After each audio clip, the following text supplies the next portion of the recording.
परमाराध्या जगज्जननी श्री श्री बड़मा, परम पूज्यपाद श्री श्री बड़दा, परम पूज्यपाद श्री श्री आचार्यदेव, गुरु परिवार सभिंकर रातुल चरण मोर शतकोटि भक्तिप्लुत विनम्र प्रणाम निवेदन करे। ओडिशा सत्संग आनुकूल्य आयोजित ए पवित्र आभासी सत्संग वरेण्य संचालक सम्मानीय सुभाष भाई एवं ए पवित्र सत्संग युक्त होइथिबा परम दयाल श्री श्री ठाकुरंकर पुत पवित्र पंजाधारी वार्तावाही कर्मी मंडली, इष्टप्राण गुरुभ्राता मंडली, भक्तिमती मातृमंडली, साधु सज्जन सत्संग अनुरागी विज्ञ प्राज्ञ भक्त मंडली प्रति प्रत्येक मोर आंतरिक जयगुरु श्रद्धा प्रीति एवं यथामान्य प्रणाम निवेदन करने सहित आज पवित्र सत्संग भोग निवेदन कर समस्त भाई और माँ एवं सेमानंकर सपरिवार सपरिवेश सार्विक कल्याण पाई परम पितांकर आतुल चरण रे प्रार्थना जनाऊँगी एवं यही पवित्र सत्संग युक्त होइथिबा समस्त भाई माँ तथा सर्वोपरि ए विश्वर सार्विक कल्याण पाई परम पितांकर आतुल चरण रे प्रार्थना जनाऊँगी। खूब सुंदर भाव भजन कीर्तन गुड़िक परिवेशित हेउथिला एवं यही भजन कीर्तन रो भितरे आमर भाव ऊर्ध्वमुखी हे उठिछि। वर्तमान आलोचनार समय एवं आज जो विषय वस्तु रखा जाइछि जो बाद हुअनबादी जीवनवादी असल तुही जीवन टाकू रखी कायम चाल तसी चाल जीवन भूई। परम दयाल श्री श्री ठाकुर जो जीवनवाद तत्वर कथा समग्र मानव जाति सामने रखिछंती।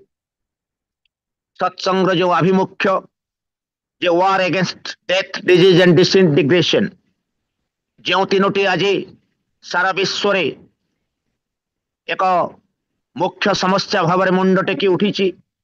मृत्युर भय मृत्युर आशंका करी प्रति मुहूर्त तिल तिल मृत्युवरण करुवा मानव जाति आज जो दुख कष्ट त्रेताप ज्वाला भीतर निजर जीवन को अतिबाहित करुछि से समय आशार आलोक दे मनीष को बंचार बढ़िबार पथ देखाई सत्संग गढ़ी तोड़ी परम दयाल श्री श्री ठाकुर अनुकूल चंद्र ए जुगर जुग पुरुषोत्तम जहां को आमे सौभाग्य क्रमे तांकरी दयारु तांको इष्ट आदर्श गुरु रूप में ग्रहण करिबार सुजोग पाइछु। परम दयाल श्री श्री ठाकुर केवल जे सजीव नुहे निर्जीव जड़ वस्तु भितर भी जीवनी सत्ता को अनुभव करि पारुथिले। परम पूज्यपाद श्री श्री बड़दा एवं आचार्य परंपरा क्रमे आज श्री श्री दादा एवं श्री श्री आचार्य देव तांकरी लीला भितर आम अनुभव करुचु जे किपरि से जीवन टाको भल पाती मनीष को भल पाती समस्त निर्जीव जड़ उपादान समस्त को से माने किपरि प्रति समस्त प्रति समभाव प्रदर्शन करती समस्त को किपरि भल पाती अंतर देकरी आउ ए जीवन वर्धन पाई ए जीवन पालन पोषण रक्षण पाई जहाँ जहाँ आवश्यक ए बंचार बढ़िबार नीति को किपरि अक्षुण्ण रखा जाई पारिबो ए जीवन टाको किपरि जीवन वर्धन दिगरे अतिबाहित माने अतिक्रम करा जाई पारिबो तार समस्त नियम नीति कौशल परम दयाल श्री श्री ठाकुर बतई देकरी जाइछंती।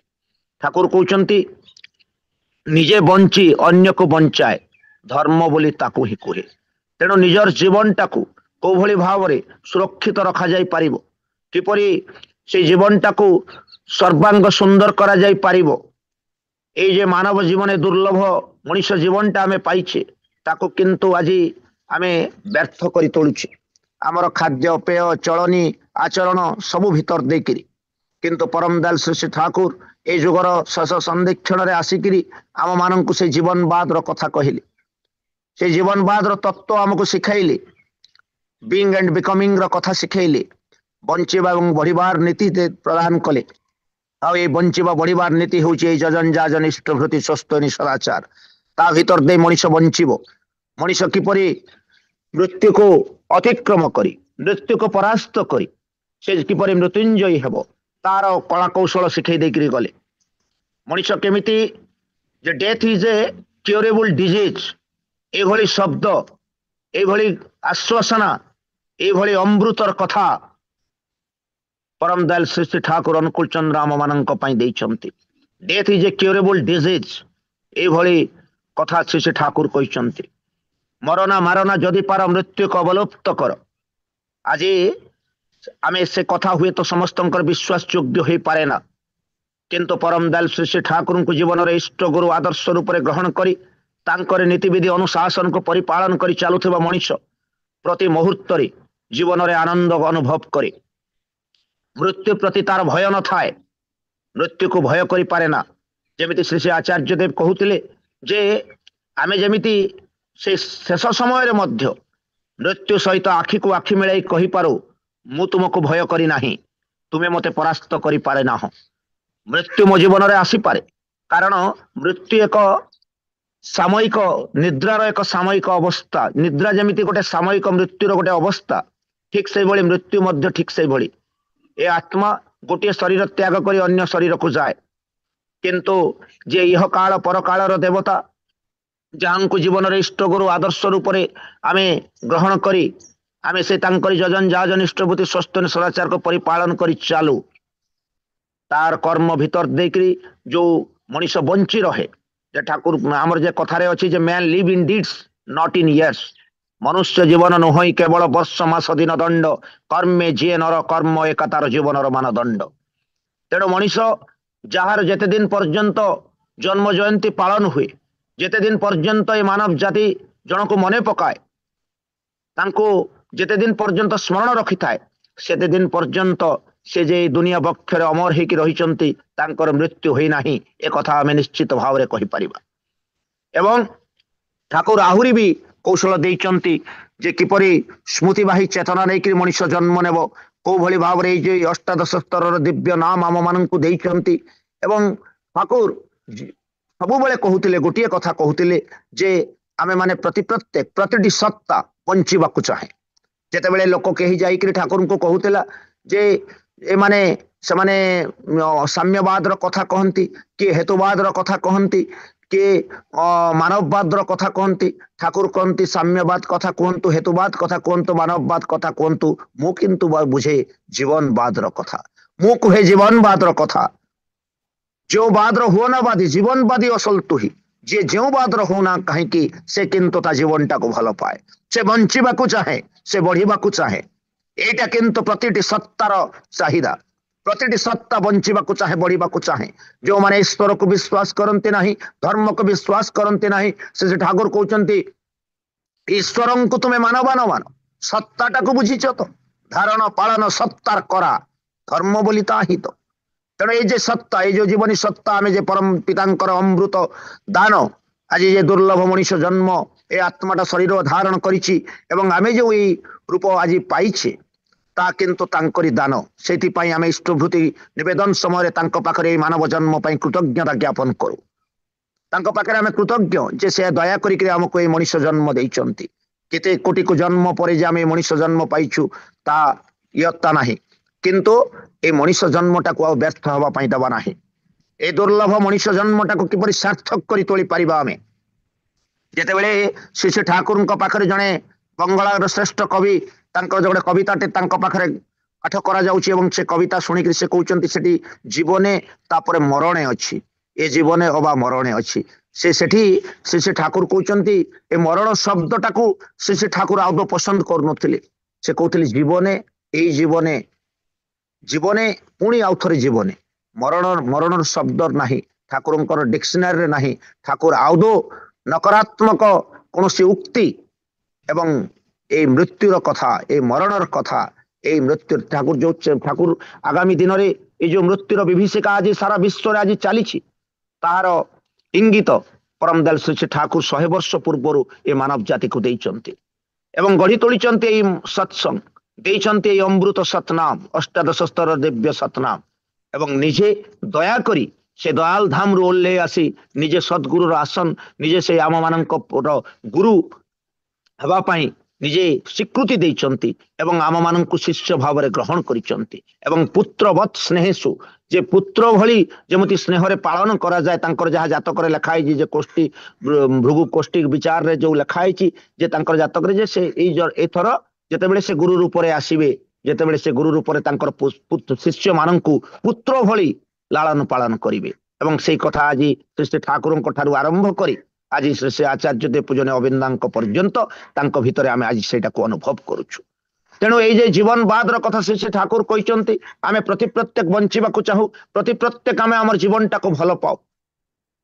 କିନ୍ତୁ ଅନ୍ୟର ଜୀବନ ପ୍ରତି ଆମେ କିନ୍ତୁ ଆମର ଯେ ଯୋଉ ଭଳି ଅନ୍ୟର ଜୀବନ ପ୍ରତି ମଧ୍ୟ ଆମର ସେଭଳି ରହିବା ଦରକାର। ଆମେ ନିଜର ଜୀବନଟାକୁ ଅକ୍ଷୁଣ୍ଣ ରହିବା ସହିତ ଅନ୍ୟର ବଞ୍ଚିବା ବଢିବାକୁ କିନ୍ତୁ ଅନ୍ୟର ବଞ୍ଚିବା ବଢିବା ପ୍ରତି ଆମେ ଯେମିତି ମାନେ ଦୃଷ୍ଟିହୀନ ହେଇଯାଉ, ବଞ୍ଚିବା ବଢିବାକୁ ଆମେ ଦୃଷ୍ଟି ଦେଉନା, ଅନ୍ୟର ବଞ୍ଚିବା ବଢିବାରେ ଆମେ ବରଂ ପ୍ରତିବନ୍ଧକ ସୃଷ୍ଟି ହଉ, ଏହା କିନ୍ତୁ ସେ ଠାକୁର ଚାହାନ୍ତି ନାହିଁ। ଆମେ ନିଜେ ବଞ୍ଚିବା, ଲିଭ୍ ଆଣ୍ଡ ଲେଟ୍ ଲିଭ୍, ବଞ୍ଚିବା ଏବଂ ଅନ୍ୟକୁ ବଞ୍ଚାଇବା। ତେଣୁ ଏଇ ଯେ ଜୀବନୀ ସତ୍ତାର କଥା ସେଦିନ ସ୍ପେନ୍ସର ସାହେବ ସେ ଠାକୁର ତାଙ୍କୁ କହୁଛନ୍ତି ଯେ ଗୋଟେ ବିଲେଇଟେ ମରିକିରି ପଡିଛି ଏବଂ ସେ ବିଲେଇ ମାନେ ସେଠି ପିମ୍ପୁଡି ସବୁ ହେଇଯାଇଛନ୍ତି, ବିଭିନ୍ନ ପ୍ରକାର ତାଙ୍କୁ ଘେରିକି ରହିଛନ୍ତି ଏବଂ ତାଙ୍କୁ କହୁଛନ୍ତି ଯେ ଭଲ ଭାବରେ ଦେଖ ତ ସେ ବଞ୍ଚିଛି ନା ନାହିଁ, ସେ ବଞ୍ଚିଛି ବୋଧେ, ଟିକେ ଦେଖ। ସେ କହୁଛନ୍ତି ନା ଠାକୁର ବଞ୍ଚି ନାହିଁ। ନାଇଁ ଭଲ ଭାବରେ ଦେଖ, ତାକୁ ଟିକେ ପାଣି ଟିକେ ଦେ। ଏବଂ ପାଣି ଟିକେ ଦେଇଛନ୍ତି ଏବଂ ଜଳ ଦେଲା ପରେ ସେ ପୁଣି ବଞ୍ଚି ଉଠିଛି ଏବଂ ତାପରେ ପୁଣି ଆଉ ଥରେ ତାର ମାନେ ଶେଷ ନିଶ୍ୱାସ ତ୍ୟାଗ କରିଛି। ଏବଂ ଏଇ ଯେ ଲୀଳା ସେ ଠାକୁରଙ୍କ ପାଖରେ ସଂଗଠିତ ହେଇଗଲା, ସମସ୍ତେ ଭକ୍ତ ମଣ୍ଡଳୀ କିଛି ବୁଝିପାରୁନାହାନ୍ତି ଯେ ମୃତବତ ପଡିଥିବା ସେଇ ବିଲେଇଟି, ତାର କୌଣସି ପ୍ରକାର ଶ୍ୱାସ ପ୍ରଶ୍ୱାସ ଚାଲୁନଥିବା ସେ ବିଲେଇଟି, ସମସ୍ତେ ତାକୁ ମୃତ ବୋଲିକିରି ଭାବି ସାରିଥିବା ବିଲେଇଟି, କିନ୍ତୁ ସେ ଠାକୁର ଯେ ତାର ଜୀବନୀ ସତ୍ତାକୁ ଅନୁଭବ କରିପାରୁଛନ୍ତି, ତା ଭିତରେ ଯେ ଜୀବନ ଅଛି, ସେ ଯେ ବଞ୍ଚିଛି, ଏଇ କଥା ଜଣେଇ ଦେଇଛନ୍ତି। ଏବଂ ସେଠି ସେ ଟିକେ ପାଣି ଦେଲା ପରେ, ସେନ୍ସର ସାହେବ ଟିକେ ପାଣି ଦେଲା ପରେ ସେ ବିଲେଇଟି ବଞ୍ଚି ଉଠୁଛି।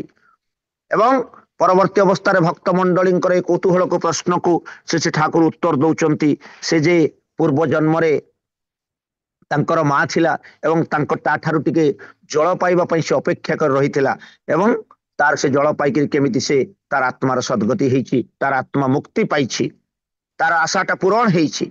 ସେ ଯେ ଦ୍ରଷ୍ଟା ପୁରୁଷ, ସେ ସବୁ କିଛି ଜାଣନ୍ତି।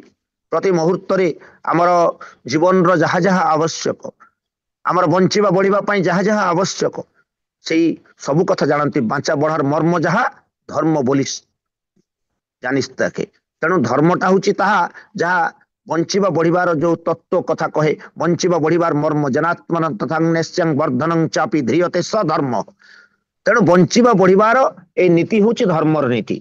ତେଣୁ ଏଠି ମୃତ୍ୟୁ କଥା ପ୍ରତି ମୁହୂର୍ତ୍ତରେ ମଣିଷ ମୃତ୍ୟୁର ଆଶଙ୍କା କରି, ଆଜି ଦେଖନ୍ତୁ କୋଉ ଭଳି ଭାବରେ ବିଭିନ୍ନ ପ୍ରକାରର ବ୍ୟାଧି ଆଜି ସାରା ବିଶ୍ୱକୁ କବଳିତ କରିଛି। ଯେତେବେଳେ ସେଇ କୋଭିଡର ସମୟ ଆସିଲା, କୋଉ ଭଳି ଭାବରେ ମୃତ୍ୟୁର ବିଭୀଷିକା ଚାଲିଲା, କୋଉ ଭଳି ଭାବରେ ମଣିଷ ପ୍ରତି ମୁହୂର୍ତ୍ତରେ ମୃତ୍ୟୁର ଆଶଙ୍କା କରି, ମୃତ୍ୟୁକୁ ଭୟ କରି କୋଉ ଭଳି ଭାବରେ ମାନେ ଜୀବନଟାକୁ କାଳାତିପାତ କରୁଥିଲା। ତ ସେଇଭଳି ଅନେକ ବ୍ୟାଧି, ଆଜି ଅନେକ ଅଚିହ୍ନା ରୋଗ ଆଜି ସାରା ବିଶ୍ୱରେ ଆଜି ମଣିଷକୁ କବଳିତ କରିଛି, ମଣିଷକୁ ଆଜି କଷ୍ଟ ଦଉଛି, ଦୁଃଖ ଦଉଛି, ଯନ୍ତ୍ରଣା ଦଉଛି ଏବଂ ପ୍ରତି ମୁହୂର୍ତ୍ତରେ ମଣିଷ ମୃତ୍ୟୁର ପଦଧ୍ୱନି ଶୁଣିକିରି ଆତଙ୍କିତ ହେଇ ଉଠୁଛି। এই সমୟରେ ପରମ ଦୟାଲ ଶ୍ରୀ ଠାକୁର ଜୀବନବାଦର କଥା କହୁଛନ୍ତି। এই ସମୟରେ ପରମ ଦୟାଲ ଶ୍ରୀ ଠାକୁର ମଣିଷକୁ ବଞ୍ଚିବାର ଆଲୋକ ଦେଖାଉଛନ୍ତି। এই ସମୟରେ ମଣିଷକୁ ଆଜି କୋଉ ଭଳି ଭାବରେ ମଣିଷ ବଞ୍ଚିବ ଏବଂ ତାର ଜୀବନଟାକର ଧାରଣ ପାଳନ ଠିକ ଭାବରେ କରିପାରିବ, ସେଇଥିପାଇଁ ଏ ନୀତି ଦେଇକିରି ଯାଇଛନ୍ତି ପରମ ଦୟାଲ ଶ୍ରୀ ଠାକୁର। କିନ୍ତୁ ଆମେ ମାନେ ପରମ ଦୟାଲ ଶ୍ରୀ ଠାକୁରଙ୍କୁ ଜୀବନରେ ଗ୍ରହଣ କରିବା ପରେ ମଧ୍ୟ ତାଙ୍କର ନୀତିବିଧି ଅନୁଶାସନକୁ ଠିକ ଭାବରେ ପରିପାଳନ କରୁନା। ସେଦିନ ଶ୍ରୀ ଶ୍ରୀ ଆଚାର୍ଯ୍ୟଦେବ କହୁଥିଲେ ଯେ ମୃତ୍ୟୁକୁ ପରାସ୍ତ କରିବା, ଆମର ସାଧନା ହଉଛି ମୃତ୍ୟୁକୁ ଅତିକ୍ରମ କରିକିରି ଯିବା, ମୃତ୍ୟୁକୁ ପରାସ୍ତ କରିବା। ହୁଏତ ଆମେ ମାନେ ଏ ସାଧନା କରୁ କରୁ ଆମ ସମୟରେ ହୁଏତ ହେଇ ନପାରେ, ହୁଏତ ଜନ୍ମ ପରେ ଜନ୍ମ ଆମର ପିଢି ପରେ ପିଢି ଲାଗି ଯାଇପାରେ, କିନ୍ତୁ ଏଇଭଳି ସାଧନା ଯଦି ଆମେ ଅବ୍ୟାହତ କରି ରଖି ଚାଲିଥାଉ, ତାହେଲେ ଆମ ବଂଶରେ କେହି ଜଣେ ଜନ୍ମ ନେବ ଯେ କି ମୃତ୍ୟୁ ଉପରେ ବିଜୟ ପ୍ରାପ୍ତ କରିବ। ତେଣୁ ଏଇ ଯେ ଜେନେରେସନ ଟୁ ଜେନେରେସନ ଆମର ଉଦ୍ବର୍ଦ୍ଧନ ପଥରେ ଆଗେଇ ଯିବା, ଜୀବନ ବର୍ଦ୍ଧନ ପଥରେ ଆଗେଇ ଯିବା, ଆମର ନୀତି ଅନୁଶାସନ ଯାହା କିଛି ଆମେ ଠାକୁରଙ୍କୁ ନେଇକି ଆଜି ଆନନ୍ଦ କରୁଛେ, ଯୋଉଭଳି ଭାବରେ ପାଳନ କରି ଚାଲିଛେ, ଆମର ପରବର୍ତ୍ତୀ ପିଢି ମଧ୍ୟ ଠିକ ସେଇଭଳି ଭାବରେ ବରଂ ଅଧିକ ଭାବରେ ଠାକୁରଙ୍କୁ ନେଇକିରି ମାତି ଉଠେ, ଠାକୁରଙ୍କୁ ନେଇକିରି ଚାଲେ, ତାହେଲେ କିନ୍ତୁ ସମ୍ଭବ এই যে ମୃତ୍ୟୁ ଉପରେ ବିଜୟ ପ୍ରାପ୍ତ କରିବା। ଆଉ ଗୋଟେ ମୃତ୍ୟୁକୁ ବିଜୟ ପ୍ରାପ୍ତ କରିବାର ମାଧ୍ୟମ ଠାକୁର ଦଉଛନ୍ତି ସ୍ମୃତିବାହୀ ଚେତନା। ସେଦିନ ସମ୍ମାନୀୟ ଡକ୍ଟର ହରପ୍ରସାଦ ସାହୁଦା ଗୋଟେ ଜାଗାରେ ଆମର କଳାହାଣ୍ଡିରେ ଗୋଟେ ଜାଗାରେ ଦୀକ୍ଷା କାର୍ଯ୍ୟକ୍ରମ, ଆଜିକୁ 15-20 ବର୍ଷ ତଳେ ଗୋଟେ ଜାଗାରେ ଆମେ ଦୀକ୍ଷା କାର୍ଯ୍ୟକ୍ରମରେ ଥାଉ ଏବଂ ସେଠି ଯୋଉ ଭାଇମାନେ दीक्षा ग्रहण करुले सतमंत्र ग्रहण करुले सेठी से गोटे सुंदर कथा कहते आज पर्यंत मोर से कथाटा मन अच्छी से कहते जे आज से ठाकुर जो दीक्षाटी आपण मानक देली मो माध्यम आपण से ठाकुर को गुरु रूप में ग्रहण कले ठाकुर मंत्र पाइले सबुठारु श्रेष्ठ कथा है जदि जीवन शेष निश्वास त्याग करने समय आपण ये सतमंत्रटा को मनन करती सतमंत्रटा को स्मरण करती सतमंत्र उच्चारण करी आपण शेष निश्वास त्याग करती ताहेले किंतु आपणकर ए नाम ग्रहण करने सार्थक हो आपण श्री ठाकुर सतमंत्र को आपण पाखे पहुंचेबा मो माध्यम रे आपण दीक्षा ग्रहण करवा यह सार्थक हो उठिबो। वास्तव में यहीटा एक सहज साध्य व्यापार नुहे से दिन हर भाई जो कथा कथाटा जहाँ सहज सरल भाव से भाई मान पाखे उपस्थापना करते जो कथाटा बुझे ये कथार मर्मटा मु परवर्ती समय उपलब्धि कली जे ये कथाटा एत सहज नुहे जीवन व्यापी आमे कोभली भाव साधन लगी रहिले ए नाममय होकि रही परिबा एवं जीवन शेष समय मध्य आमे नाम उच्चारण करिकरि जाई परिबा जहाँकि स्मृतिवाही चेतना हासिल करिवार प्राप्ति हबार जहाँकि सबुठारु सहज एवं सरल बाट एटा किंतु एत सहज नुहे जीवन व्यापी से जजन जा जनिष्ठभूति परायण होकर चलिबा कारण मृत्युर शेष समय जहाँ जहाँ आमे जीवन में जो जो कुकर्म करिथाउ जहाँ सब जिते कुकर्म करिथाउ ता एक विराट भयंकर रूप धारण करिक ठाकुर जो कहते चित्रगुप्त जो चित्रगुप्त होकर थाए से आम मृत्यु समय रे आम सामने उद्भासित हुए एवं जदि आमर कुकर्म थाए आमे जदि माने विभिन्न प्रकार कुकर्म रे लिप्त थाउ ताहेले से शेष समय रे एक भयंकर विकटाल मूर्ति देखिकिरी आमे माने भय पाई जाऊ एवं आमर आत्मार जे अधोगति हुए आमर आत्मार अवनति हुए डिजेनेरेशन हुए आउ ता परे परे आमे परवर्ती अवस्था आहुरी नीच जोनि रे आमे जन्म नौ किंतु जदि जो माने से नाम होकर थांती से इष्ट प्रतिष्ठार जो माने नियुक्त होकर थांती तांको जो माने भल पाती तांको जो माने ए जीवनटा को जो माने भल पाती ए जीवन वर्धन रो समस्त नीति अनुशासन को जो माने ठीक भाव में परिपालन करिसंती जीवन रो पालन पोषण रक्षण पई जो माने सर्वदा यत्नवान होइचंती एवं शेष आउ सब समय रे तांको सहित युक्त होकर रहिचंती से समय रे तांकर पाखर जो आलोकर रश्मि पाखर आलोकर छटा को देखिकी से जो आनंद पाती एवं से धाम से माने प्राप्त होती एवं तांकर से जो आमे कहू स्व साधन चित धाम प्राप्त हबार कथा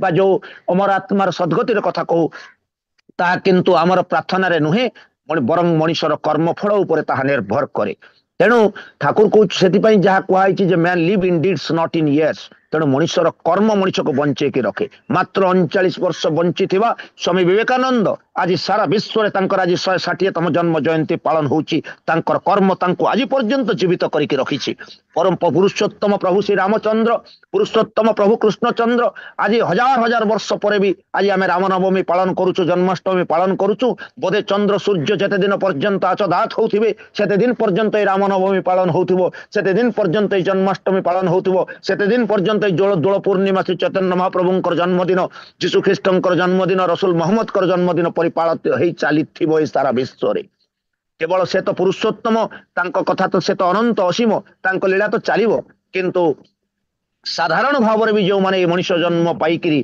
किसी सुकर्म करिकरी जाइचंती कम अल्प बयस बंचिक अल्प वर्ष बंचिक भी से माने मृत्यु उपर विजय प्राप्त करिचंती से माने अमर हो जाइचंती अमर माने मृत्यु उपर विजय प्राप्त करिबा मृत्यु को अतिक्रम करके जाइचंती सेटा होची तांकर कर्म सुकर्म ए जे सुकर्म मनुष्य को बंचे की रखे मनुष्य को सबुदिन पाई मानव जाति सामना रे अमर करिकरी रखे तेणु सेठी पाई आमे माने ए कर्मटा के भली ठीक हे पारिबो आमे माने किपरि सुकर्म रे लिप्त हवा सुकर्म माने सु सहित युक्त हवा दरकार तांकरी निर्देशित पथरे चालिबा होची सुकर्म तेणु तांकरी ठाकुर सेठी पाई कहउतिले तुम अकिंचन हो तांको छडा तुमरो जेपरि आउ किछि न थाए तुमर अंतर आकर्षण को व्यापी यह भीतर दे तुमर सात्वत कृति ऐश्वर्य अशेष होई उठू तांको केंद्र करी उत्क्रमणी अनुव्यापनारे ए परि जदि न हुए तेबे तुमर धर्म भी हेला नाही कर्म भी हेला नाही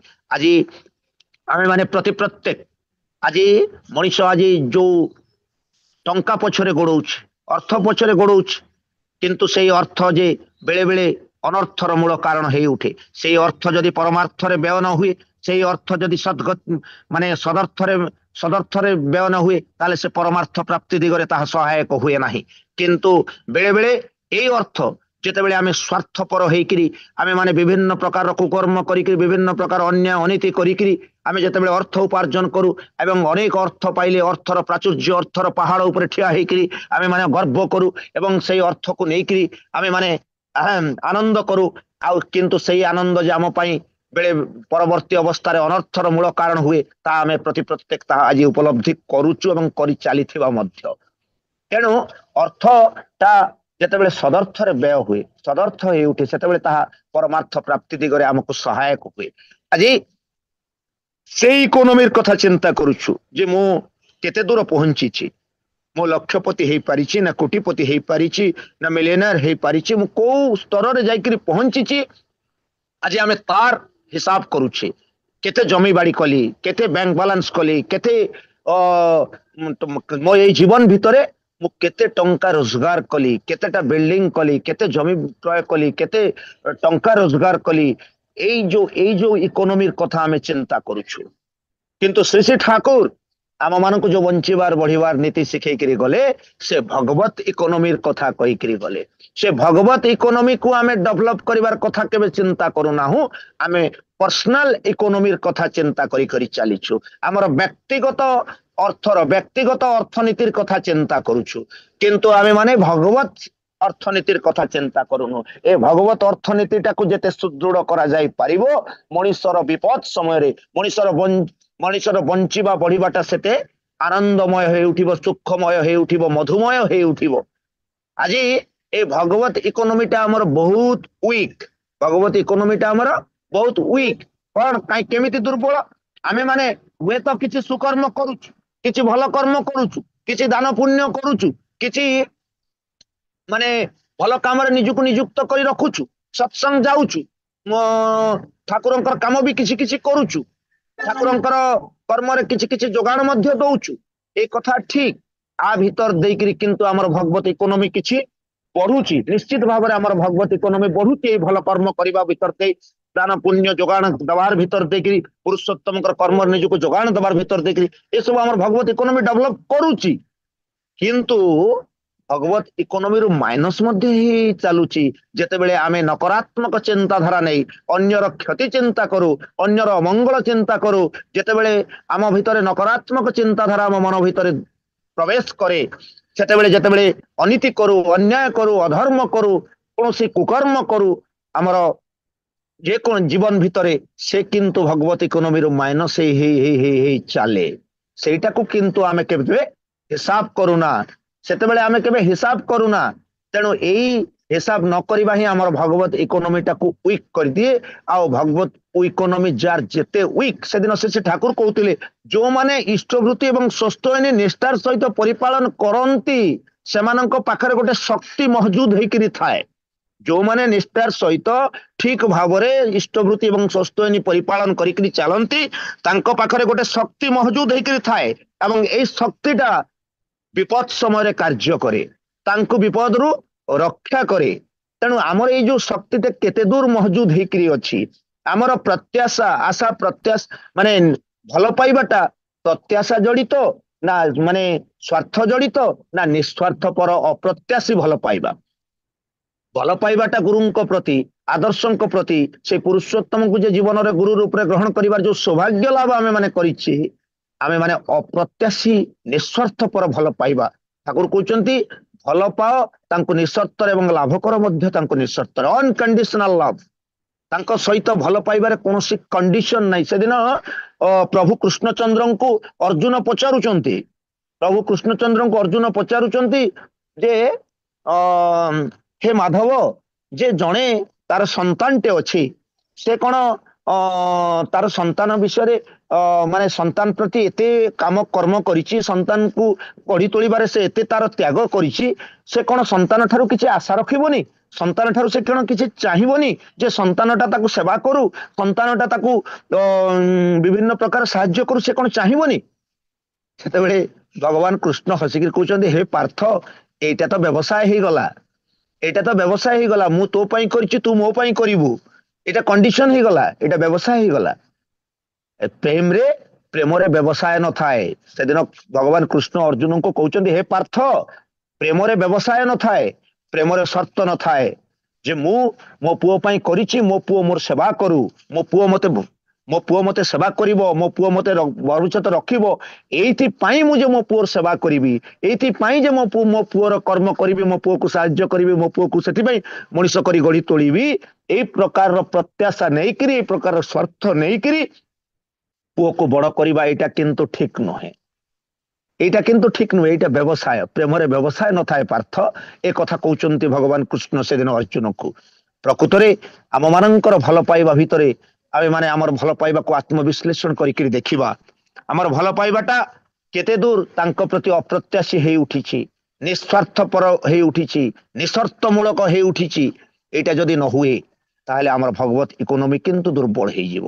ଆମର ଏଇ ଜୀବନଟା କିନ୍ତୁ ସୁରକ୍ଷିତ ହେଇ ରହିପାରିବ ନାହିଁ। ପରମ ପିତାଙ୍କର ଏଇ ଯୋଉ ଦୁର୍ଲଭ ଦାନ, ଏ ଦୁର୍ଲଭ ଜୀବନ ତାକୁ କିନ୍ତୁ ଆମେ ତାଙ୍କରି କାର୍ଯ୍ୟରେ ଯଦି ବିନିଯୋଗ ନ কरू, মাতৃগর্ভে বলেছিলাম তুমি করিবি গুরুর সেবারে, ভূমিষ্ঠ হইয়া সব গেলাম ভুলিয়া পড়িয়া সংসার মায়ারে। তাহলে সংসার মায়ারে পড়িকি আমি সবু ভুলি গলু, যে কথা আমি মানে কন্ডিশন করছিলু, যে কথা আমি কন্ডিশন করছিলু, যে কথা প্রতিশ্রুতি দেইছিলু যে প্রভু মতে টিকে দুনিয়ার আলোক দেখিবার সুযোগ দে, মু গলে তোর সেবা করিবি, তোর প্রতিষ্ঠা করিবি, তোর কর্মরে মু নিজকে নিযুক্ত করিবি। কিন্তু এটি আসিলা পরে ঠাকুর কলে, যখন তোমার কেউ ছিলাম না তখন ছিলাম আমি। হ্যাঁ, জগতের এসে সব পেলে পর হচ্ছে আমি, আমার কাছে এসেছেন যত জেনে রাখিস তুই, যখন তোমার কেউ থাকবে না তখন থাকবে আমি। তেণু সে হউଛନ୍ତି ଆମର ସବୁଠାରୁ ଆପଣାର। ସେଦିନ ଶ୍ରୀ ଶ୍ରୀ ଆଚାର୍ଯ୍ୟ ଦେବ କହୁଥିଲେ ଯେ ଆମର ଜୀବନର ପ୍ରଥମ ସମୟରେ ଆମ ପାଖରେ ଆମର ବାପା ମା ଥିଲେ, ଆମର ସ୍ତ୍ରୀ ନଥିଲା, ଆମର ପୁତ୍ର ସନ୍ତାନ ନଥିଲେ। ପରବର୍ତ୍ତୀ ଅବସ୍ଥାରେ ଯେତେବେଳେ ଆମର ପୁତ୍ର ସ୍ତ୍ରୀ ଆସିଲେ, ପୁତ୍ର ସନ୍ତାନ ଆସିଲେ, ସେତେବେଳେ ଆମ ପାଖରେ ଆମ ବାପା ମା ରହିଲେ ନାହିଁ। ତେଣୁ ଜୀବନର ପ୍ରଥମରୁ ଶେଷ ପର୍ଯ୍ୟନ୍ତ ଆମ ସହିତ କେହି ମଧ୍ୟ ଆମର ପରିବାରର ଯିଏ ସବୁଠାରୁ ଆମର ଆତ୍ମୀୟ ସ୍ୱଜନ ବୋଲି ମନେ କରୁଛୁ, ଯାହାଙ୍କୁ ନିଜର ଆପଣାର ବୋଲି ମନେ କରୁଛୁ, ସେମାନେ କିନ୍ତୁ କେହି ମଧ୍ୟ ପ୍ରଥମରୁ ଶେଷ ପର୍ଯ୍ୟନ୍ତ ଆମ ସହିତ ରହିଲେ ନାହିଁ। କିନ୍ତୁ ଆମ ସହିତ ପ୍ରଥମରୁ ଶେଷ ପର୍ଯ୍ୟନ୍ତ ଯିଏ ରହନ୍ତି ସେ ହଉଛନ୍ତି ସେ ଦୟାଳ ଠାକୁର। ସେ ସବୁ ସମୟରେ ଆମ ସହିତ ଅଛନ୍ତି, ଆମ ପାଖରେ ଅଛନ୍ତି, ଆମ ପାଖରେ ରହିକିରି ଚାଲନ୍ତି। ଶ୍ରୀ ଶ୍ରୀ ଆଚାର୍ଯ୍ୟ ଦେବ ଯାହା କହୁଥିଲେ ଯେ ଏଇ ଯୋଉ ପାଣି ବୋଟଲଟା ଅଛି, ଏ ପାଣି ବୋଟଲଟା ତୃଷ୍ଣା ନିବାରଣ ପାଇଁ ଅଛି, ଏବଂ ଏଇ ପାଖରେ ଯଦି ମତେ ପାଣି ବୋଟଲଟା ମିଳୁଛି, ମୁଁ ଆଉ ଅଧିକ ଦୂର ଯାଇକିରି ପାଣି ବୋଟଲଟା ପାଇଁ ଯିବି କାହିଁକି? ହଁ, ମୋ ଦ୍ୱାରା ବେଶୀ ବିଶେଷ ଭାବରେ ଅଧିକ ପୂଜା ପାଠ ହୁଏନି, ମୁଁ ବେଶୀ ପୂଜା ପାଠ କରିପାରେନି। ହଁ, ମୁଁ କିନ୍ତୁ ତାଙ୍କୁ ମୋର ଯିବା, ହୁଏତ ମୁଁ ଏଠି ରହେ, ମୁଁ ବୈଦ୍ୟନାଥ ଧାମ ଯାଇପାରିନି, ହୁଏତ ସଂଯୋଗକ୍ରମ ହଉ ବା କୌଣସି କାରଣରୁ ହଉ ମୁଁ ଯାଇପାରିନି, କିନ୍ତୁ ମାନେ ହୁଏତ ଯିବା ପାଇଁ କୌଣସି କାରଣ ବା ଆବଶ୍ୟକ, କିନ୍ତୁ ମୁଁ ଯାହାଙ୍କୁ ଜୀବନରେ ଗୁରୁ ରୂପରେ ଗ୍ରହଣ କରିକିରି ଚାଲିଛି, ତାଙ୍କ ସେବାରେ ନିଯୁକ୍ତ ହେଇକିରି ତାଙ୍କର କର୍ମ କରିକିରି ଚାଲିଛି। ତେଣୁ ମୁଁ ସବୁ ସମୟରେ ଅନୁଭବ କରୁଛି, ମୁଁ ଯେତେବେଳେ ଚାଲୁଛି, ମୁଁ ଯେତେବେଳେ ବସୁଛି, ସବୁ ସମୟରେ ଯେ ଠାକୁର ମୋ ପାଖରେ ଅଛନ୍ତି, ଏଇ କଥାଟାକୁ ମୁଁ ଅନୁଭବ କରିପାରୁଛି। ଆମେ ମାନେ ପ୍ରତ୍ୟେକ ଜୀବନରେ ତାଙ୍କୁ ମୁଖ୍ୟ କରିକିରି ଚାଲିଛେ, ତାଙ୍କୁ ଇଷ୍ଟ ଗୁରୁ ଆଦର୍ଶ ରୂପରେ ଗ୍ରହଣ କରିଛେ, ତାଙ୍କୁ ଜୀବନର ମୁଖ୍ୟ ବୋଲିକିରି ଗ୍ରହଣ କଲେ, ସ୍ୱୀକୃତି ଦେଲେ। ଆମେ ମାନେ ଯେ ପ୍ରଥମେ ଯେତେବେଳେ ଜନ୍ମ ପୂର୍ବରୁ ଥରେ କଥା ଦେଇକିରି ଆସିଲେ ଯେ ଆମେ ମାନେ ପ୍ରଭୁ ମୁଁ ତୁମର କର୍ମ କରିବି, ତୁମର ପ୍ରତିଷ୍ଠା କରିବି, ପୁଣି ଦ୍ୱିତୀୟବାର ପ୍ରତିଶ୍ରୁତି ଦେଲେ ଦୀକ୍ଷା ନେବା, ଯେତେବେଳେ ଜାତୀୟକରଣ ହେଲା, ଆମର ଦୀକ୍ଷା ନେବା ହେଲା, ସତ୍ମନ୍ତ୍ର ଗ୍ରହଣ କରିବା ହେଲା, ସେତେବେଳେ ପୁଣି ଥରେ ଯେ ମୋର ଜୀବନର ଉଦ୍ଧାତ ପରମ ଦୟାଲ ଶ୍ରୀ ଠାକୁର ଅନୁକୂଳ ଚନ୍ଦ୍ରଙ୍କୁ ପ୍ରତିଷ୍ଠା କରିବା ହିଁ ମୋର ଜୀବନର ଯଜ୍ଞ ହଉ। ତେଣୁ ଏଇ ଆଜି ପୁଣି ଆଉ ଥରେ ପ୍ରତିଶ୍ରୁତି ଦେଲେ। ତେଣୁ ପ୍ରଥମେ ପ୍ରତିଶ୍ରୁତି ଦେଇକିରି କଥାର ଖେଲାପ କରିଥିଲେ, ସେଟା ଅଲଗା କଥା, କି ସେଟା ପୁଣି ସେଟା ତ ଯାହା ହେଲେ କ୍ଷମଣୀୟ, କାରଣ ଆମେ ଜୀବନରେ ତାଙ୍କୁ ଗୁରୁ ରୂପରେ ଗ୍ରହଣ କରିପାରିନଥିଲେ ବା ଜୀବନର ସେଇ ଅସଲ ତତ୍ତ୍ୱଟାକୁ ବୁଝିପାରିନଥିଲେ। କିନ୍ତୁ ଜୀବନର ତତ୍ତ୍ୱଟା ବୁଝି ସାରିଲା ପରେ, ଜୀବନର ବଞ୍ଚିବା ବଢିବାର ନୀତି ଶ୍ରୀ ଠାକୁର ଧରେଇ ଦେଲା ପରେ, ତାଙ୍କୁ ଜୀବନରେ ଗୁରୁ ଆଦର୍ଶ ରୂପରେ ପାଇଲା ପରେ, ଯାହାଙ୍କୁ ପାଇଲା ପରେ ଆଉ ପାଇବା ବାକି ରହେ ନାହିଁ, ଯିଏ ହଉଛନ୍ତି ଚରମ ଏବଂ ପରମ ପ୍ରାପ୍ତି, ତାଙ୍କୁ ପାଇସାରିଲା ପରେ ମଧ୍ୟ ଆମେ ପାଇବା ପାଇଁ ଉଦ୍ଗ୍ରୀବ ହେଇକିରି ଚାରିଆଡେ ବୁଲୁଛେ। ସବୁ ଦେବତାଙ୍କ ସମାହାରେ ପୁରୁଷୋତ୍ତମଙ୍କ ସୃଷ୍ଟି, ସହଜ ନର ମଣିଷ ରୂପେ କରନ୍ତି ଧୃତି ବୃଷ୍ଟି। ସେଦିନ ଶ୍ରୀ ଶ୍ରୀ ଠାକୁରଙ୍କୁ ପଚାରୁଛନ୍ତି, ଠାକୁର ଆମେ ତ ଦୀକ୍ଷା ନେଇଛୁ, ଆମେ କଣ ଲକ୍ଷ୍ମୀ ପୂଜା କରିପାରୁ? ଠାକୁର କହିଲେ କରିପାରିବୁନି କାହିଁକି, ଲକ୍ଷ୍ମୀ ପୂଜା କରିପାରିବୁ। যজন যাজন ইষ্টভূতি কিন্তু ঠিক ভাବରେ করিবু। যজন ভাজন যাজন ইষ্টভূতি ঠিক ভাବରେ পরিপালন କରି তোর মନ ଯାହା ଡାକେ ତୁ କରିପାରୁ। ଶ୍ରୀ ଠାକୁର କହୁଛନ୍ତି ତୋର ଯଜନ ଯାଜନ ଇଷ୍ଟଭୂତି ପରିପାଳନ କରି ତୋର ମନ ଯାହା ଡାକେ ତୋର ପ୍ରାଣ ଯାହା ଡାକେ ତୁ ତାହା କରିପାରୁ। ପୁଣି କହୁଛନ୍ତି ଯେ ଲକ୍ଷ୍ମୀ ପୂଜାରେ ତ କୌଣସି ନାମ କରାଯାଏ ନା, ସେଠି ଜଳ ଦିଆଯାଏ, ଫୁଲ ଦିଆଯାଏ, ଲକ୍ଷ୍ମୀ ପୂଜା ଲକ୍ଷ୍ମୀ ବହି ପାଠ କରାଯାଏ। ତେଣୁ ସେସବୁ କରିପାରୁ, ତୁ ସେସବୁ କରିକିରି ତାପରେ କିନ୍ତୁ ଯଜନ ଯାଜନ ଇଷ୍ଟଭୂତିଟାକୁ ଯେମିତି ଠିକ କରି ରଖିକିରି ଚାଲୁ। ପୁଣି କହୁଛନ୍ତି ଯଦି ଆଗରୁ ଠାକୁରଙ୍କୁ ଗ୍ରହଣ କରିବା ପରେ କୋଉ ଦୀକ୍ଷା ବା କୋଉ ନାମ ନିଆଯାଇଥାଏ, ସେଇ ନାମ ଯଦି ତୋର କରିବା ପାଇଁ ଇଚ୍ଛା ହୁଏ, ତୋ ଭିତରେ ଯଦି ଆଗ୍ରହ ହୁଏ ଯେ ତୁ ସେ ନାମଟାକୁ କରିବୁ, ତାହେଲେ ସେଇ ନାମଟାକୁ କିନ୍ତୁ ଆଗେ କରିନେବୁ, ତାପରେ ଏଇ ଯୋଉ ନାମଟାକୁ ପାଇଛୁ ଏଇ ନାମଟାକୁ କରିବୁ। କିନ୍ତୁ ଏଇ ନାମ ମନନ କଲା ପରେ, ଏଇ ନାମ ଉଚ୍ଚାରଣ କଲା ପରେ ଅନ୍ୟ ନାମ ଯେପରି ନିଆ ନଯାଏ, এইଟାକୁ କିନ୍ତୁ ଟିକେ ଦୃଷ୍ଟି ଦେବୁ। ତେଣୁ ସେ ଯେ ପ୍ରତ୍ୟକ୍ଷ ଭାବରେ ନହେଲେ ମଧ୍ୟ ପରୋକ୍ଷ ଭାବରେ ସେ ଠାକୁର ସୂଚେଇ ଦେଇଛନ୍ତି, ଜଣେଇ ଦେଇଛନ୍ତି ଯେ ଆମେ ପୁରୁଷୋତ୍ତମଙ୍କୁ ପାଇଲା ପରେ ଆମର ଯେ ସବୁ କିଛି ତାଙ୍କୁ ପାଇଛୁ, ଆଉ ତାଙ୍କର ସେବା ପୂଜା ତାଙ୍କୁ ତାଙ୍କର ପ୍ରତିଷ୍ଠା କଳ୍ପେ କର୍ମ କରିବା ଭିତର ଦେଇ ଯେ ସବୁ ଦେବତା ଯେ ସନ୍ତୁଷ୍ଟ ହେଇପାରିବେ, ସବୁ ଦେବତାଙ୍କୁ ଯେ ଆମେ ଆନନ୍ଦ ଦେଇପାରିବା, ସୁଖ ଦେଇପାରିବା, ସମସ୍ତଙ୍କର ଆଶୀର୍ବାଦ ଦୟା କରୁଣା ଯେ ଆମେ ଅନୁଭବ କରିପାରିବା ପୁରୁଷୋତ୍ତମଙ୍କର ସେବା କରିବା ଭିତର ଦେଇ, ତାଙ୍କର ପ୍ରତିଷ୍ଠା କରିବା ଭିତର ଦେଇ, ଏହା ପରମ ଦୟାଲ ଶ୍ରୀ ଠାକୁର ଆମକୁ ଶିଖେଇ ଦେଇକି ଯାଇଛନ୍ତି। ସେଦିନ ଶ୍ରୀ ଠାକୁର ବସିଛନ୍ତି, ଆସିଛନ୍ତି ପ୍ରଫୁଲ୍ଲଦା ତାଙ୍କର ଜଣେ ବନ୍ଧୁକୁ ନେଇକିରି ଆସୁଛନ୍ତି ଶ୍ରୀ ଠାକୁରଙ୍କ ପାଖକୁ, ଜଣେ ଆଇଏଏସ୍ ଅଫିସର ବନ୍ଧୁ ତାଙ୍କୁ ନେଇକିରି ଆସୁଛନ୍ତି ଶ୍ରୀ ଠାକୁରଙ୍କ ପାଖକୁ। ଏବଂ ଠାକୁରଙ୍କ ପାଖରେ ଯେତେବେଳେ ଆସିକିରି ସେ ପହଞ୍ଚିଛନ୍ତି, ଠାକୁରଙ୍କ ପାଖରେ ପହଞ୍ଚିଛନ୍ତି, ଠାକୁର ସେଦିନ ବିମର୍ଷ ବଦନରେ ଠାକୁର ସେଠି ପାର୍ଲରରେ ବସିଛନ୍ତି ଏବଂ ଠାକୁର କିଛି କଥା କହୁନାହାନ୍ତି, ଠାକୁର ଚୁପଚାପ ରହିଛନ୍ତି ଏବଂ ପ୍ରଫୁଲ୍ଲଦା ଆଡକୁ ମଧ୍ୟ ଚାହୁଁନାହାନ୍ତି। ପ୍ରଫୁଲ୍ଲଦା ତାଙ୍କର ଯୋଉ ବନ୍ଧୁ ଆଏସ୍ ବନ୍ଧୁଙ୍କୁ ନେଇକିରି ଆସିଛନ୍ତି ତାଙ୍କ ପାଖକୁ, ତାଙ୍କ ଆଡେ ମଧ୍ୟ ଚାହୁଁନାହାନ୍ତି। ପ୍ରଫୁଲ୍ଲଦା ଆଶ୍ଚର୍ଯ୍ୟ ହେଇଯାଉଛନ୍ତି, ନୂଆ ମଣିଷଟିକୁ ଦେଖିଲେ ଠାକୁର ଯେ କେତେ ଆନନ୍ଦିତ ହୁଅନ୍ତି, କେତେ ଉଲ୍ଲସିତ ହୁଅନ୍ତି। ସେଦିନ ଆମେ ଗୋଟେ ସତ୍ସଙ୍ଗକୁ ଯାଇଥିଲୁ, ସେଠି ମୋର ଜଣେ ବନ୍ଧୁ, ଅଧ୍ୟାପକ ବନ୍ଧୁ, ସେ କହିଲେ ଯେ ଆପଣ ଭାବୁଥିବେ ଯେ ନେତା ଲୋକ ସବୁ ଜାଗାକୁ ପଳେଇ ଆସୁଛନ୍ତି ବୋଧେ, ଆଉ ଯୋଉଠିକି ପଳେଇ ଆସୁଛନ୍ତି। ମୁଁ କହିଲି ନା ନା ନା ନା, ଆପଣ ଭୁଲ ବୁଝୁଛନ୍ତି। ଆମର ସତ୍ସଙ୍ଗର ଭାବାଦର୍ଶ କିନ୍ତୁ ଅଲଗା, ଆମର ସତ୍ସଙ୍ଗର ଭାବାଦର୍ଶ ଅଲଗା। ଆମେ କିନ୍ତୁ ନୂଆ ମଣିଷଟିକୁ ଦେଖିଲେ ଆମେ ଖୁବ ଆନନ୍ଦିତ ହଉ। ଆଉ ଏ ହଉଛି ଆମର ଶ୍ରୀ ଠାକୁରଙ୍କର ଭାବାଦର୍ଶ, ଏ ହଉଛି ଆମ ସତ୍ସଙ୍ଗର ଭାବାଦର୍ଶ ଯେ ଆମେ ନୂଆ ମଣିଷଟିକୁ ଦେଖିଲେ ଖୁବ ଭଲ ପାଉ ଏବଂ ନୂଆ ମଣିଷଟି ଦେଖିଲେ ଆମେ ଭାରି ଖୁସି ହଉ।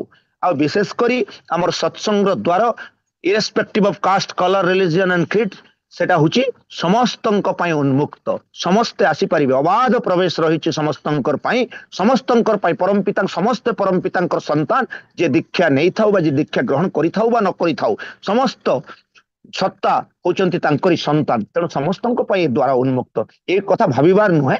ଆଉ ତାପରେ ବି ଆପଣ ଜଣେ ରେସ୍ପେକ୍ଟେବଲ ପର୍ସନ, ରେସ୍ପେକ୍ଟେଡ ପର୍ସନ, ତେଣୁ ଆପଣ ନିଶ୍ଚିତ ଭାବରେ ନିମନ୍ତ୍ରଣ ହେଇଥିବେ, ସେଥିରେ କୌଣସି ଅଭାବ ନାହିଁ। କିନ୍ତୁ ତା ସତ୍ତ୍ୱେ ବି ଆପଣଙ୍କର ଯଦି ଇଚ୍ଛା ହୁଏ କେତେବେଳେ ବି ଆପଣ ସତ୍ସଙ୍ଗକୁ ଆସିବା ପାଇଁ, ଆପଣ ଅବାଧରେ ଆସିପାରନ୍ତି, ଏଥିରେ କୌଣସି ବିମତ ନାହିଁ। ତେବେ ଯାହା ହଉ, ସେଦିନ ସେ ତାଙ୍କର ଆଏସ୍ ବନ୍ଧୁଙ୍କୁ, ପ୍ରଫୁଲ୍ଲଦା ତାଙ୍କର ଜଣେ ଆଏସ୍ ବନ୍ଧୁଙ୍କୁ ଆଡକୁ ଠାକୁର ନଜର ଦଉନାହାନ୍ତି, ପ୍ରଫୁଲ୍ଲଦାଙ୍କୁ ନଜର ଦଉନାହାନ୍ତି, ସେ ଆଶ୍ଚର୍ଯ୍ୟ ହଉଛନ୍ତି। ଏବଂ ସେତେବେଳେ ଅନେକ ସମୟ ଗଲା ପରେ ଶ୍ରୀ ପ୍ରଫୁଲ୍ଲଦା ଯେତେବେଳେ କିଛି କହିବା ପାଇଁ ଚାହୁଁଛନ୍ତି ଶ୍ରୀ ଠାକୁରଙ୍କ ପାଖରେ, ସେ କଥାଟାକୁ ବ୍ୟକ୍ତ କରିବା ପାଇଁ ଚାହୁଁଛନ୍ତି, ସେତେବେଳେ ଶ୍ରୀ ଠାକୁର କହୁଛନ୍ତି ବୁଝୁଛି, ଭଦ୍ର ଲୋକ ଖୁବ କଷ୍ଟ ପାଉଥିବେ ଯେ ମୁଁ ତାଙ୍କ ସହିତ କିଛି ବିପଦ କଥା ହେଇପାରୁନି, କିନ୍ତୁ କଣ କରିବି, ଆମର ସେଇ ଯୋଉ କୁକୁରଟା ଆମର ଏଠି ଆଶ୍ରମ ରହିଥିଲା, ସେ କୁକୁରଟା କିନ୍ତୁ ଆଜି ତାର ଚାଲିଗଲା। ଆଉ ମୁଁ ଯେତେବେଳେ ଆଗେ ପାରୁଥିଲି ମୋର ଏତେ ଭୁଲ ହଉନଥିଲା, କିନ୍ତୁ ଆଜି ମୋର ବୟସ ହେଇଗଲାଣି, ବୁଢା ହେଇଗଲିଣି, ଆଉ ମୁଁ ପାରୁନି, ସେଇଥିପାଇଁ ଆଜି ଅସାବଧାନତା ବଶତଃ ଆଜି ସେ ତାର ପ୍ରାଣ ଚାଲିଗଲା। ସେଥିପାଇଁ କେବଳ ମୁଁ ହିଁ ଦାୟୀ ବୋଲିକିରି ସେ ତାଙ୍କୁ ଦାୟୀ ଅନୁଭବ କରିକି ସେ ଯୋଉ କଷ୍ଟ ଅନୁଭବ କରୁଛନ୍ତି, ସେତେବେଳେ ଆଏସ୍ ବନ୍ଧୁ ଜଣକ ଇସାରା ଦେଇକି ପ୍ରଫୁଲ୍ଲଦାଙ୍କୁ ଠାରି ଦଉଛନ୍ତି। ଏବଂ ବାହାରେ ଗଲା ପରେ ପ୍ରଫୁଲ୍ଲଦା ଯେତେବେଳେ ତାଙ୍କୁ ରିକ୍ୱେଷ୍ଟ କରୁଛନ୍ତି, କହୁଛନ୍ତି ଯେ ଅନୁରୋଧ କରି କହୁଛନ୍ତି ଯେ ଦେଖନ୍ତୁ ଆପଣ କିଛି ଖରାପ ଭାବିବେ ନାହିଁ, ଠାକୁର ଟିକେ ତାଙ୍କର ସେ ସେତେବେଳେ କହୁଛନ୍ତି ଯିଏ ଗୋଟିଏ ଷ୍ଟ୍ରିଟ୍ ଡଗ୍, ଗୋଟେ ବୁଲା କୁକୁର ପାଇଁ ଯାହାର ପ୍ରାଣ ଏତେ ଦରଦ, ତାଙ୍କର ପ୍ରାଣରେ ଏତେ ଦରଦ, ତାଙ୍କୁ ଦେଖିଲେ ମଣିଷ ଧର୍ମର କଥା ବିଶ୍ୱାସ ନ କରି ରହିପାରେ ନା, ଈଶ୍ୱରଙ୍କୁ ବିଶ୍ୱାସ ନ କରି ରହିପାରେ ନା। ସେଦିନ ଜଣେ କମ୍ୟୁନିଷ୍ଟର ବଙ୍କିମ ଦା, ଜଣେ ବିଶିଷ୍ଟ ନେତା, ତାଙ୍କର ସପାର୍ଶ୍ୱଦ ଆସିକିରି ପହଞ୍ଚିଛନ୍ତି ଆଶ୍ରମରେ, ଠାକୁରଙ୍କୁ ଦର୍ଶନ କରିଛନ୍ତି ଏବଂ ଠାକୁର ପଚାରୁଛନ୍ତି କେମିତି ଅଛନ୍ତି, ଭଲ ଅଛନ୍ତି, ଭଲରେ ଆସିଲେ ତ, କିଛି ଅସୁବିଧା ହେଇନି ତ। ଏଇ ସବୁ କଥା ଯେତେବେଳେ ତାଙ୍କୁ ପଚାରୁଛନ୍ତି, କହୁଛନ୍ତି ଯାଆନ୍ତୁ ଗୋଡ଼ ହାତ ଧୋଇ ନେବେ, ଆନନ୍ଦ ବଜାରରେ ଟିକେ ପ୍ରସାଦ ଗ୍ରହଣ କରିନେବେ। ଏଇ ପ୍ରକାରର ଯେତେବେଳେ ତାଙ୍କୁ ଟିକେ ସୁହାଗ ଘରେ ଯେମିତି ସେ ଠାକୁର ତାଙ୍କୁ କହୁଛନ୍ତି, ସେତେବେଳେ ଯେତେବେଳେ ଠାକୁରଙ୍କ ଠାରୁ ସେ ବିଦାୟ ନେଇକରି ଆସୁଛନ୍ତି, ସେଠି ପ୍ରଣାମ କରିକିରି ଆସୁଛନ୍ତି, ତାଙ୍କ ଆଖିରେ ଲୁହ ଆସି ଯାଉଛି, ସେ କାନ୍ଦି ପକାଉଛନ୍ତି। ଏବଂ ସେତେବେଳେ ତାଙ୍କର ପାର୍ଶ୍ୱଦ ମାନେ ପଚାରୁଛନ୍ତି, ତାଙ୍କର ସହିତ ଯୋଉ ତାଙ୍କର କର୍ମୀ ମାନେ ଆସିଥିଲେ, ସେ ନେତାଙ୍କ ସହିତ ସାଂସଦଙ୍କ ସହିତ ଯୋଉ କର୍ମୀ ମାନେ ଆସିଥିଲେ, ସେମାନେ ପଚାରୁଛନ୍ତି ଆପଣ କାନ୍ଦୁଛନ୍ତି କାହିଁକି, ଆପଣଙ୍କ ଆଖିରେ ଲୁହ, ଏଇଟା କାରଣ କଣ? କହୁଛନ୍ତି ଠାକୁରଙ୍କୁ ଦେଖିଲା ପରେ, ଠାକୁରଙ୍କର ଦୀପଦ କଥା ଶୁଣିଲା ପରେ ମତେ ଆଜି ମୋର ମାର କଥା ମନେ ପଡି ଯାଉଛି, ଯେ କିଛି ବର୍ଷ ତଳେ ମୋର ଚାଲି ଯାଇଥିବା ମୋର ମାର କଥା ମନେ ପଡୁଛି। ତେଣୁ ସେଇ ପୁରୁଷୋତ୍ତମଙ୍କ ଭିତରେ, ସେ ବିଶ୍ୱ ପିତାଙ୍କ ଭିତରେ, ତାଙ୍କର ଭିତରେ ସେ ପିତୃତ୍ୱ, ତାଙ୍କ ଭିତରେ ସେ ମାତୃତ୍ୱ, ସେ ଯେ ପ୍ରତିଟି ସତ୍ତାକୁ ଭଲ ପାଆନ୍ତି, ପ୍ରତିଟି ମଣିଷର ଜୀବନକୁ ଭଲ ପାଆନ୍ତି, ସମସ୍ତଙ୍କୁ ଗୁରୁତ୍ୱ ଦେଇକରି ଚାଲନ୍ତି। ଏବଂ ଜୀବନରେ ଆନନ୍ଦ କେମିତି ପାଇହେବ, ଜୀବନଟାକୁ କେମିତି ଉପଭୋଗ କରିହେବ, ଇଷ୍ଟଙ୍କୁ ନେଇ, ଆଦର୍ଶଙ୍କୁ ନେଇ, ସୁକର୍ମ ଭିତର ଦେଇକରି ସେଇ କଥା ସେ ଠାକୁର ଶିଖେଇ ଦେଇକରି ଯାଉଛନ୍ତି। ତେଣୁ ଆସନ୍ତୁ ଆମେ ମାନେ ପ୍ରତି ପ୍ରତ୍ୟେକ ଏଇ ଯେ ଦୁର୍ଲଭ ମଣିଷ ଜନ୍ମଟି ପାଇଛେ, ତାକୁ ନଷ୍ଟ ହେବା ପାଇଁ ଦେବା ନାହିଁ, ତାକୁ ବ୍ୟର୍ଥ ହେବା ପାଇଁ ଦେବା ନାହିଁ, ତାକୁ କିପରି ସାର୍ଥକ କରି ତୋଳି ପାରିବା, ତାର ସମସ୍ତ ପ୍ରକାରର ଅନୁଶାସନ ଆଜି ପରମଦୟାଲ ଶ୍ରୀ ଠାକୁର ଦେଇକରି ଯାଇଛନ୍ତି। ଏବଂ ତାଙ୍କରି ପ୍ରତିଷ୍ଠା କଳ୍ପେ, ତାଙ୍କର ଯୋଗାଣ ଯେଉଁ ସମୟରେ ଯେଉଁ ଆହ୍ୱାନ ଆସିବ ସେ ଠାକୁରଙ୍କର କର୍ମ ପାଇଁ, ସେତେବେଳେ ଆମେ କିନ୍ତୁ ତତ୍ପର ହେଇକରି ଯଥାସାଧ୍ୟ ଆମେ ଦେବା ପାଇଁ ଚେଷ୍ଟା କରିବା, ଯଥାସାଧ୍ୟ ସେଠି ଯୋଗାଣ ଦେବା ପାଇଁ ଚେଷ୍ଟା କରିବା, ତନୁ ମନ ଧନ ଅର୍ପଣ କରିବା ପାଇଁ ଚେଷ୍ଟା କରିବା। ସେଦିନ ମୁଁ କହୁଥିଲି ଯେ ତନୁ ମନ ଆଉ ଧନ, ଏଇ ଯୋଉ ତିନିଟା କଥା ହେଇଛି, ପ୍ରଥମେ ଯେକୌଣସି ଜାଗାରେ ପ୍ରଥମେ ତନୁଟାକୁ ହିଁ ବିନିଯୋଗ କରିବାକୁ ପଡିବ।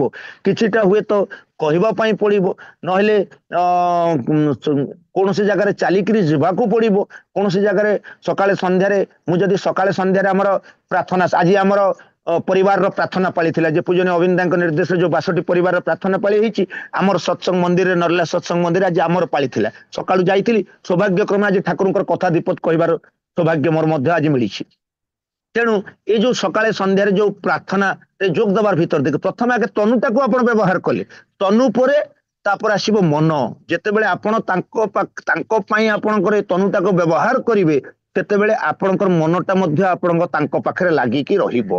ଆଉ ଯେତେବେଳେ ତନୁ ତାପରେ ମନ, ଆଉ ମନ ଯେତେବେଳେ ତାଙ୍କ ପାଖରେ ଲାଗିକି ରହିବ, ସେତେବେଳେ ଏ ଧନଟା ଗୋଟେ ପ୍ରାଥମିକତା ରହିବ ନାହିଁ, ଏ ଧନଟା ଗୋଟେ ସାଧାରଣ କଥା ହେଇଯିବ। ତାହେଲେ ଧନଟା ତାର ସେ ଅର୍ପଣ କରିବା ପାଇଁ, ତା ଭିତରେ ପ୍ରଭୁଙ୍କ ପାଇଁ ଯୋଗାଣ ଦେବା ପାଇଁ ତାର ମନଟା ଉଚ୍ଛନ୍ନ ହେଇ ଉଠିବ, ଉଛୁଳି ଉଠିବ ତାର ମନଟା, ତାର ଅନ୍ତର ଉଛୁଳି ଉଠିବ। ଆଉ ଯେତେବେଳେ ସେ ଦେବାର ଅଭ୍ୟାସ ଯେତେବେଳେ ତା ଭିତରେ ହେଇ ଉଠିବ, ଯିଏ ଯେତେ ଦେବ ତାର ପ୍ରାପ୍ତି ମଧ୍ୟ ସେଇପରି। ଯିଏ ପୁରୁଷୋତ୍ତମକୁ ଯେତେ ଯୋଉ ପରିମାଣରେ ଯେତେ ଅଧିକ ତାର ସାଧ୍ୟକୁ ଅତିକ୍ରମ କରି ବି ଯିଏ ଦେଇଛି ପୁରୁଷୋତ୍ତମଙ୍କ ପାଇଁ, ତାର ଜୀବନଟା ସେତେ ସାର୍ଥକ ହେଇ ଉଠିଛି। କେତେ କାଳ କିଏ ରହୁଛି ବଞ୍ଚି, କାହା ପାଇଁ ଧନ ରଖିବୁ ସଞ୍ଚି, ଯେତେ କରୁଥିବୁ ଦାନ ପୁଣ୍ୟ ବଳେ ମନ ନିର୍ମଳ ହୋଇବ, ବଢିବ ସେତିକି ଦାନ। ଏଇଟା ଆମର ଓଡିଆ କବି ଲେଖିଛନ୍ତି, ଯେ କେତେ କାଳ କିଏ ରହୁଛି ବଞ୍ଚି, କିଏ କେତେ ସମୟ କେତେ ବର୍ଷ ବଞ୍ଚିବ ଗୋଟେ ଲୋକ, କେତେ କାଳ କିଏ ରହୁଛି ବଞ୍ଚି, କାହା ପାଇଁ ଧନ ରଖିବୁ ସଞ୍ଚି, ଯେତେ କରୁଥିବୁ ଦାନ ପୁଣ୍ୟ ବଳେ ମନ ନିର୍ମଳ ହୋଇବ। ଯେ ପୁଣ୍ୟ ବଳେ ମନ ନିର୍ମଳ ହୋଇବ, ଭଗବତ ଇକୋନୋମିଟା ତୋର ଡେଭଲପ ହେଇଯିବ, ପୁଣ୍ୟ ବଳେ ମନ ନିର୍ମଳ ହୋଇବ, ବଢିବ ସେତିକି ଧନ। ତେଣୁ ଆହୁରି ଆହୁରି ଆହୁରି ଶ୍ରେଷ୍ଠ ହେଇ ଉଠିବ ମଣିଷ। ନଷ୍ଟ ମଣିଷକୁ ଶ୍ରେଷ୍ଠ କରିବା ପାଇଁ, ବ୍ୟର୍ଥ ଜୀବନକୁ ସାର୍ଥକ କରି ତୋଳିବା ପାଇଁ ଆଜି ପରମଦୟାଲ ଶ୍ରୀ ଠାକୁର ଆସିଛନ୍ତି।